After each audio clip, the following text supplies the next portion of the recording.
Hey, what's up guys? This is Seawall here, and today we're talking about something totally different in terms of, I guess, my production. For the last 7 years I've been shooting on Canon DSLRs. Actually no, more than 7 years. Since 2005 I've been shooting on Canon. 2006 I've been shooting on Canon DSLR cameras.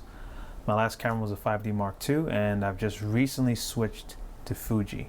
We're just going to talk about a few reasons why I switched. This is going to be a part, maybe a 3-part series, because there's so much I can share with you guys to help whatever you're doing, whether it be video or photography.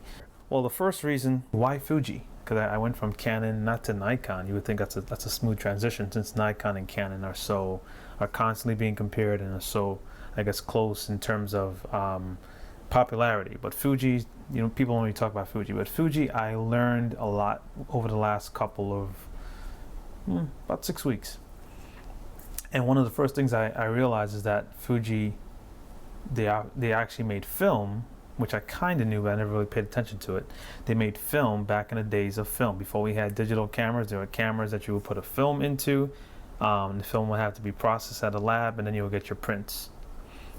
So they used to make film back in the day, and they had particular looks for their film. And today we see a lot of people applying looks to their, or graded, a type of graded quality to their pictures, so the pictures has a particular look like the old traditional films. You see it in Visco Cam, or VSCO as some people will call it, on your iPhone app. You see it in apps like Mextures. You see it in apps like Film is Born.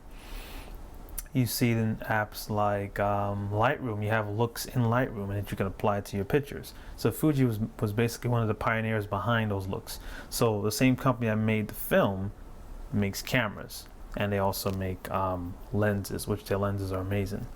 So right now this particular YouTube video is being shot with the XT2. I made a switch to the XT2 over the last 3 weeks, and I have to say it's phenomenal. I spoke to a gentleman, and it was really kind of in passing, because I just wanted to know his opinion on Fuji. I forgot even how I even got to even looking at Fuji, because initially when I saw those commercials on YouTube about Fuji, I wasn't really impressed with the pictures. Anyway, long story short, I spoke to him. He said that the Fuji X-T2 has 13 stops of dynamic range. Yes, 13 stops of dynamic range.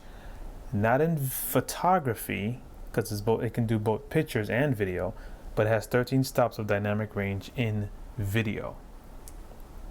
And I started with video, and photography has helped to complement my video, so that spoke a lot to me, because I realized one of the biggest gripes I've had with cameras over the years, even the 5D Mark II, was being able to adjust your video after you've taken it. If you shot someone and it may have been a planned interview, but for whatever reason there was an issue with light, or an issue with you saw one thing on the camera, you saw one thing on your monitor, but for whatever reason you still need to adjust it, you always want to have that flexibility. So, you know, the XT2 can provide that, which is a good thing. So he said 13 stops, which most cameras aren't even doing 10, let alone 12 stops of dynamic range. We're not going to get into that in this video, but that was something that spoke to me from the gentleman, because it made me realize that, hey, if for the price point you're getting both a great stills camera and you're getting also a great video camera, why not make the decision? Especially since I was selling my camera gear to actually purchase the XT2, which is what I did. So I'm coming from a 7-year-old camera, the 5D Mark II, excellent camera, full frame camera. I have a couple of lenses. It's great for video as well. One of the first cameras to demonstrate excellent video in a DSLR body. But it was old. It was old technology. What that meant to me was that there were other ways of doing the same thing. Not necessarily faster, maybe more efficient, maybe more, I'm saying maybe more creative ways of doing the same thing, in terms of the technology is able to help you while you're out in the field, inside camera. You're able to do things in camera. So in a sense it's easier, but why I hesitate to say it was easier is because many times we get technology and we try to use it to better improve our work, and it actually gives us more work to do, because now there are more steps involved before you actually are able to execute it. So sometimes it's fast, sometimes it's not. But in this case, I would say yes, since I have come from a 7-year-old camera to a camera that came out just last year, it basically added a lot of features, such as Wi-Fi, such as being able to edit pictures in camera, crop them, change the color in camera, you know, things that were around for a while, but some things that weren't. So that's another reason that caught my attention. I knew once jumping from old to new, there would be a big difference. My first impressions, it's light compared to a full frame camera. It's small. It has a lot of technology in it. What do I mean by that? I mean that someone was saying this too on YouTube. They were saying that basically if a camera can achieve more, that means you have to give it more input. It's like a computer, because that's essentially what I see with the X-T2. The tools that are built into the camera are so complex, you need to spend some time trying to understand and then apply the settings that you need in order to get the results that you want. So it's a bit more advanced in that sense, and I'll give you more information on that in another video. Color management.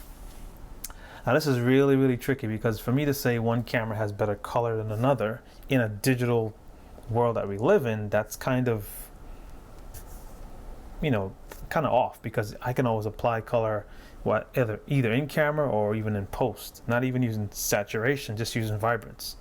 So to say one color is more than the other, no, but I believe Fuji can manage their colors better. And because I've seen better flesh tones, I've seen more nuances in the greens and the blues and the reds, meaning that I see things I wasn't seeing before straight out of the JPEG images. The raw images tend to always look flat because they're giving you more of what the camera saw when it took the picture. The Fuji pictures, the JPEGs, are actually processed, and so there's a bit of addition and subtraction there, but the way they do their math in the camera, because there's computations, the way to do their math in the camera, the JPEGs are amazing. So here are some examples of some JPEGs. As I've been talking, you guys have been seeing these examples, but I just want to give you guys a few examples here. This particular image was shot at ISO 10,000 right after sunset. Very little noise, and this is the JPEG. The RAW version has a bit more noise than the JPEG because, again, Fuji has processed the image. So my first impression is it's the way to go, because color is important, something that we tend to neglect because we spend so much time adding color with our color grades in terms of video, and adding color with our particular looks in terms of photography. So those are my quick first introduction video of why I left Canon and moved to Fuji. I was using old technology. I felt that for what I was paying for an upgrade to Canon, I wasn't getting what I would want from Canon. So if I went to the 5D Mark IV, yes, I would get touchscreen, yes, I would get Wi-Fi capabilities, yes, I would get a better sensor, but I'm paying, it's basically the price of 2 XT2s. But Fuji has a different approach to that. We're going to get more in depth into it, but essentially if there are improvements that they've developed in the lab, they send it to their customers in the firmware. And this happens, I would say, at least every quarter, every 3 months, or if not every 3 months, at least every 6 months. So expect 2 to 3, maybe even 4 firmware updates in 1 year. And the firmware updates that you get from the Fuji system essentially give you a new camera. So again, this is my quick breakdown of the X-T2, a couple of images here, a couple of video samples I've been putting throughout this whole video, and I hope you guys enjoy this presentation. Again, this is Carlin C. Like this video, if you found the information useful, and don't forget to subscribe. Peace.